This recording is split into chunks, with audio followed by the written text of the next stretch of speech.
When was the last time that you were able to face your perfectly imperfect imperfections? When was the last time that you were really seen for who you were and not for who you thought you should be because others said that you should?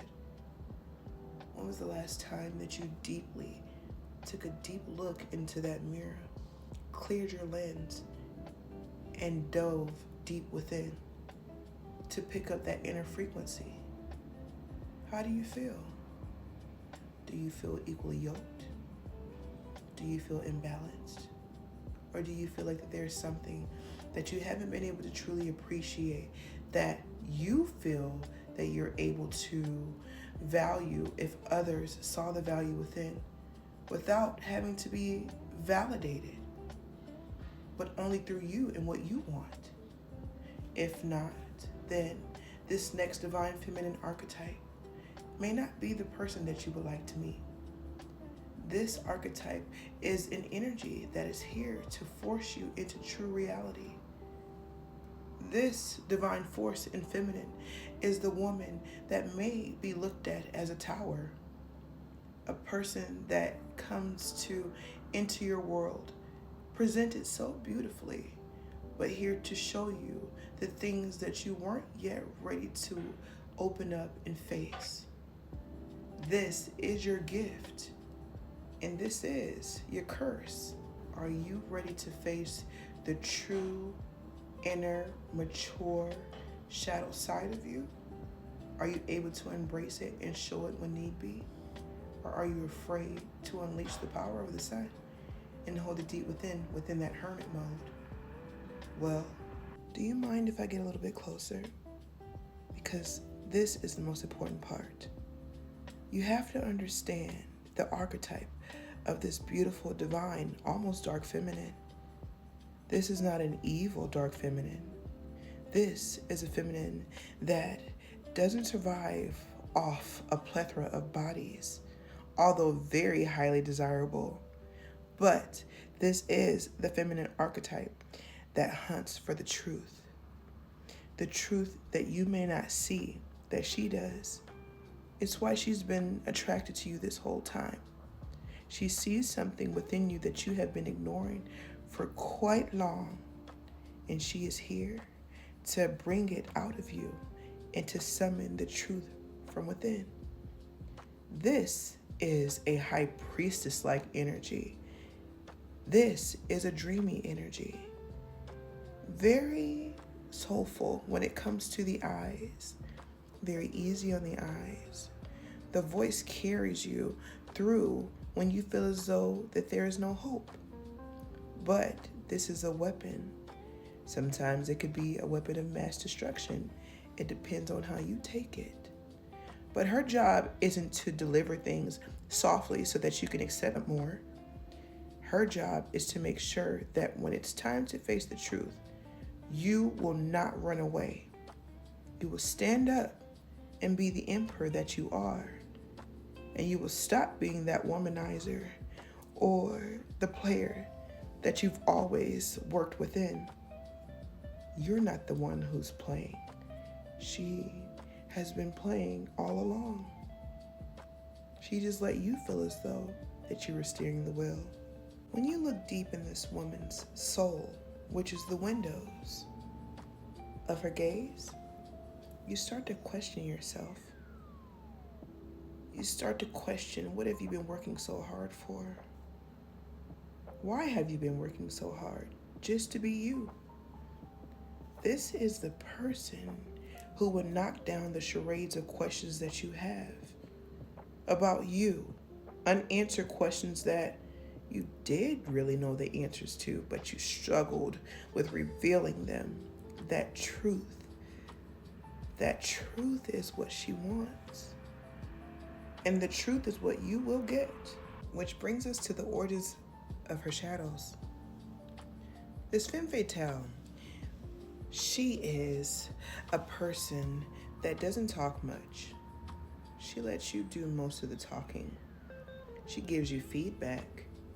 She is very open with her dialect, but she is very, very strategic and precise when it comes to her delivery and her precision with her words.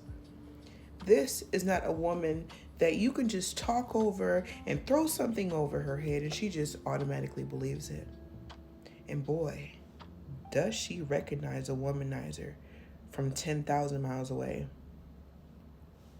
This is a divine feminine that is not to be played with and not to be underestimated. Which brings us to the unhealed man and the light that she illuminates onto him in her presence. The unhealed man has a problem with confessing that he is unhealed.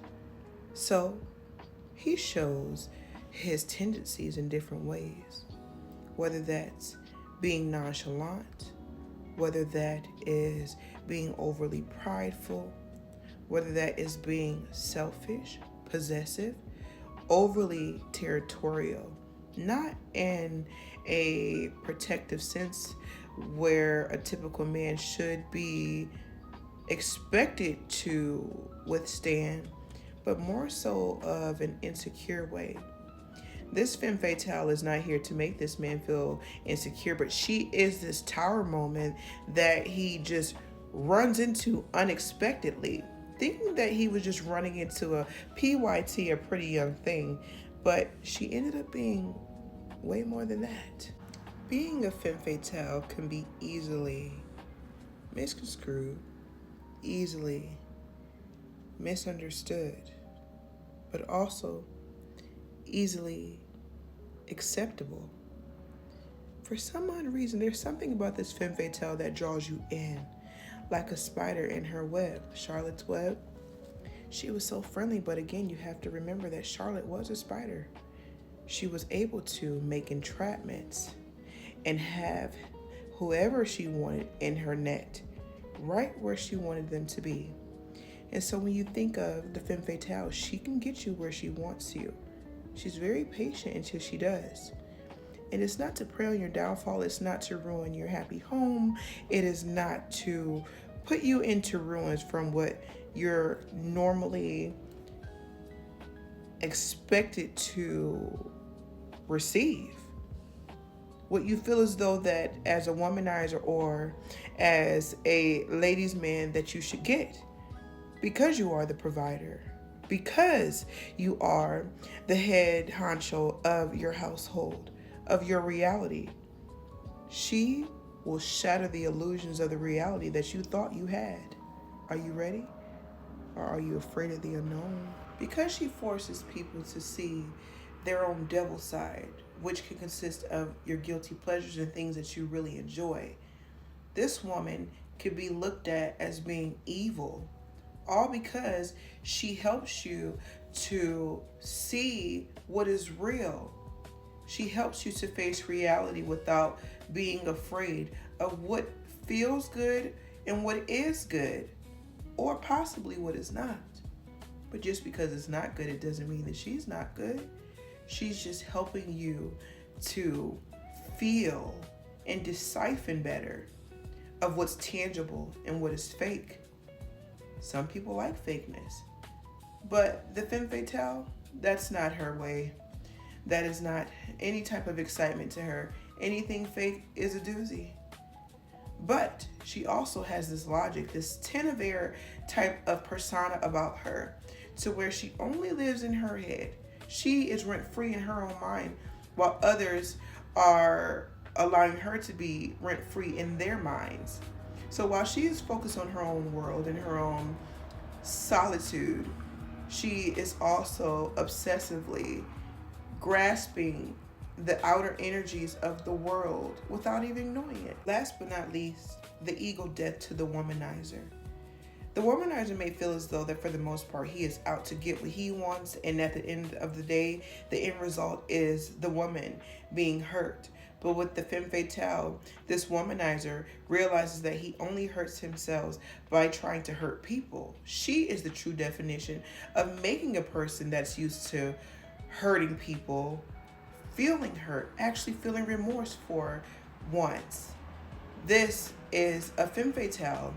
This is an archetype that is deeply rooted and acknowledgement of imperfections and cleaning up your mess and learning from it. So that way you don't turn around and make the same mistake more than once, consciously doing the same things, expecting different results.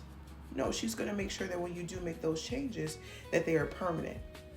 So, as we close, I ask that you allow the Femme Fatale to come into your life so that you're able to decipher the real from the fake, so that you're able to appreciate the world in its entirety, not just from the light sides, but from the shadow sides that we all may not be able to see.